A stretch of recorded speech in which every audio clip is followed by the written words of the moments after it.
आज का शिवाजी नगर आना मेरे लिए बहुत ही अहम रहा इस हवाले से कि यहाँ पर बहुत सारे उम्मीदवारों से मुलाकात हुई, वोटर्स से मुलाकात हुई, सपोर्टर्स से मुलाकात हुई।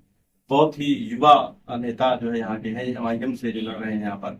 और एमआईएम का मैं सुबह से नाम सुन रहा हूँ, जहां भी जा रहा हूँ, चाहे वो सपोर्टर हो आसिम साहब के, वासिम आजमी साहब के या नवाब मलिक के। सबको ये डर है कि अगर हम हारेंगे तो हमें हराने वाले जो होंगे वो अतीक साहब होंगे। अतीक साहब, ऐसा क्यों है मैदान में? आपने ऐसा क्या किया है कि लोग डर रहे हैं आपसे? देखिए, मुझसे नहीं डर रहे हैं। वो जो 15 सालों में इन्होंने कुछ काम नहीं किया और 25 सालों में दूसरे ने कुछ काम नहीं किया, उनका डर है। वरना मैं तो यहाँ लोकल रहने वाला आदमी हूँ, गरीब इंसान हूँ। मेरी इनकम महीने की 18,000 रुपए है। उसके बाद मैं इलेक्शन लड़ने आया हूँ। मैं छोटे बच्चों को, यूपीएससी के बच्चों को यहाँ पर फ्री इंस्टीट्यूट कोचिंग देता हूँ। मेरा कोई पॉलिटिकल माई बाप नहीं है, ना मेरे कभी खानदान में किसी ने इलेक्शन लड़ा। तो मुझसे डर नहीं है। डर डर उन्होंने जो काम नहीं किया उनको डरा रहा है कि मैंने जो काम नहीं किया, और एक लोकल बंदा खड़ा हो गया। और मजलिस की पार्टी जो ऐसी पार्टी है जिसको लोग इतनी दीवानगी से चाह रहे हैं, ये दोनों लोग मिल गए तो डर आना, खौफ आना ये लाजिम है। मुझे बताइए कि आप इलेक्शन क्यों लड़ रहे हैं, इसका कोई जवाब है आपके पास? देखिए, इसका जवाब मैं बहुत संक्षेप में दे चुका हूँ, लोगों को बता चुका हूँ, लेकिन सिर्फ इतना कहूंगा कि भगत सिंह ने अंग्रेजों के खिलाफ जो लड़ाई छेड़ी थी, उसी तरह की ये लड़ाई है। बाहर के ये नेता हमारे पास आते हैं, हमें लूट कर खा रहे हैं, हमारी परेशानियों को समझ रहे नहीं है। इसीलिए लोकल जो नौजवान है, उन्होंने मुझे खड़ा कर दिया भगत सिंह बनाकर। और यही लड़ाई है कि यहाँ के लोगों की जान, यहाँ के लोगों की इज्जत, यहाँ के लोगों का सम्मान ये खोया जा रहा था। इसको बचाने की लड़ाई के लिए हम इलेक्शन में खड़े हुए लड़ने के लिए। मुझे आप जैसे भगत सिंह कई मिले, अभी यहाँ बैठा हुआ था, कई नौजवान आए हैं, कई लोग आजाद उम्मीदवार हैं। सबका ये कहना है कि हम लोकल हैं और हमारा ज्यादा हक है यहाँ से लीडरशिप करने का, और हमें अभी तक मौका नहीं मिला, बाहर के लोग आए हैं। तो इतने सारे भगत सिंह तो चुनना तो बड़ा मुश्किल होगा लोगों को। भगत सिंह उस टाइम में बहुत सारे थे, लेकिन चुना लोगों ने एक है। ये देखिए, जनता का मैंडेट है। 20 तारीख को इलेक्शन होना है, वोटिंग होनी है। 20 तारीख को वोट पड़ेगा और 23 तारीख को पता चलेगा कि किस भगत सिंह को जनता ने अपने आंखों पर बिठाया, सर पर बिठाया। इंशाल्लाह 23 तारीख के रोज हम इसका फैसला करेंगे। और जो भी लड़ रहे हैं, मैं उनको शुभकामनाएं भी देता हूँ। लड़ने का अधिकार है, डेमोक्रेटिक कंट्री है, सारे लोग लड़ रहे हैं, मैं भी लड़ रहा हूँ। मेरी पार्टी जो है मजलिस, इसने कुछ काम किया है। हैदराबाद के अंदर इनका काम है।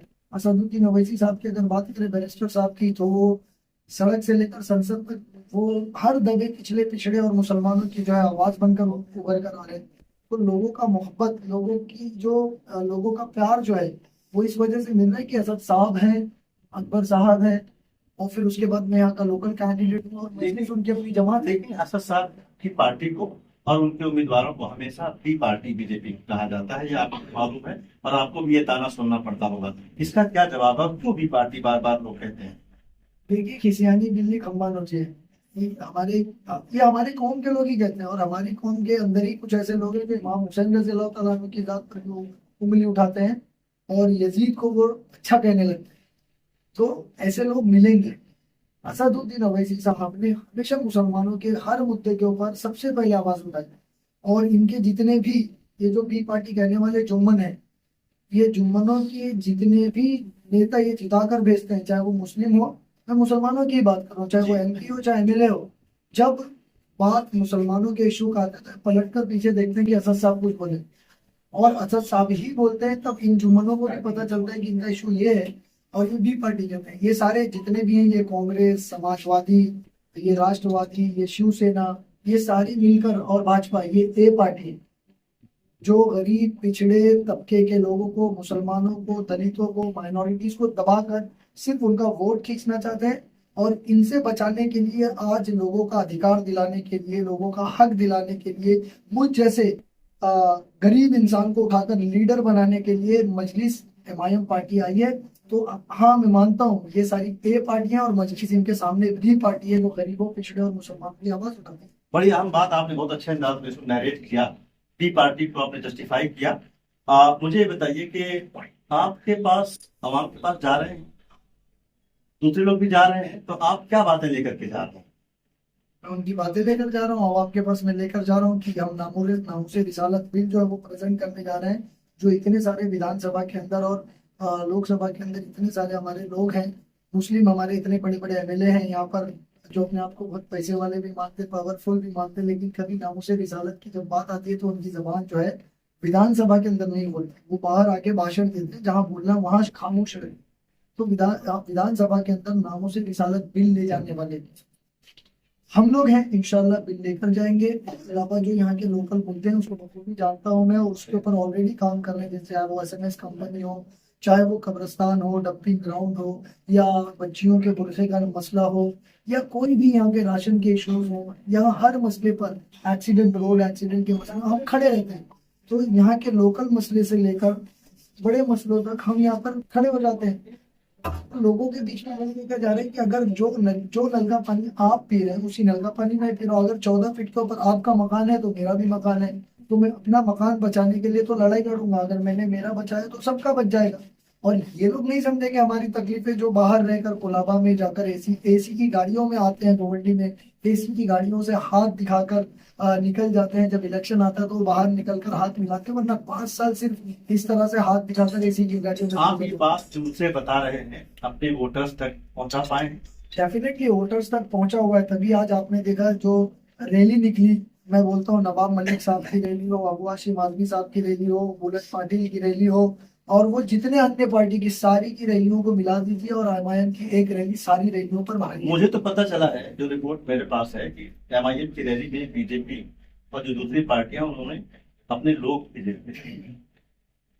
ठीक है, आज मजलिस वो पार्टी बन गई कि बीजेपी और उनके लोगों को भी नारे तकबीर अल्लाह अकबर का नारा लगा दिया, क्योंकि हमारी ही वो रैली थी जिसमें नारे तकबीर अल्लाह अकबर लग गया। जब आज भाजपा नारे तकबीर लगा रहा है, लेकिन समाजवादी पार्टी के लोग नारे तकबीर से कतरा रहे हैं, वो मुसलमान, और वही मुसलमान आकर मुसलमानों का वोट मांग रहे हैं।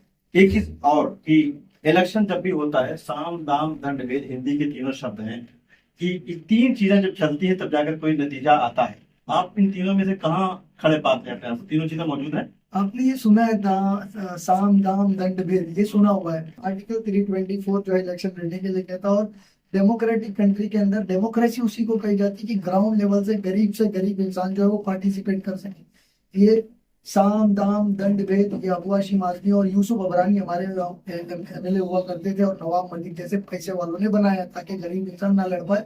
ये मेरी लड़ाई इसी चीज की, आप देखेंगे मैं हर जगह इनसे मजबूत हूँ। आपने खुद बताया मेरे जेब में पैसे नहीं है, गरीब हूँ, आवाम आकर मुझे पैसे दे रही है, अपने पास से पानी लेकर आ रही है, अपने पास से। आज मैंने एक बाइक वाले को 100 रुपए, सिंगल बाइक को 100 रुपए पेट्रोल के लिए नहीं दिया। आप हराने वाले में हैं या जीतने वालों में से? मैं जीतने वाला हूँ, बाकी सब हारने वाले हैं। अब जो हार रहे हैं वो मुझे कहते हैं हराने वाला हूँ। तो आपको समाजवादी ने कहा कि मैं हरा रहा हूँ, राष्ट्रवादी ने कहा मैं हरा रहा हूँ, अब बुलेट पाटिल का जैसे वो भी कहेगा मैं हरा रहा हूँ, इसका मतलब मैं जीत रहा हूँ। बहुत बहुत शुक्रिया, थैंक यू।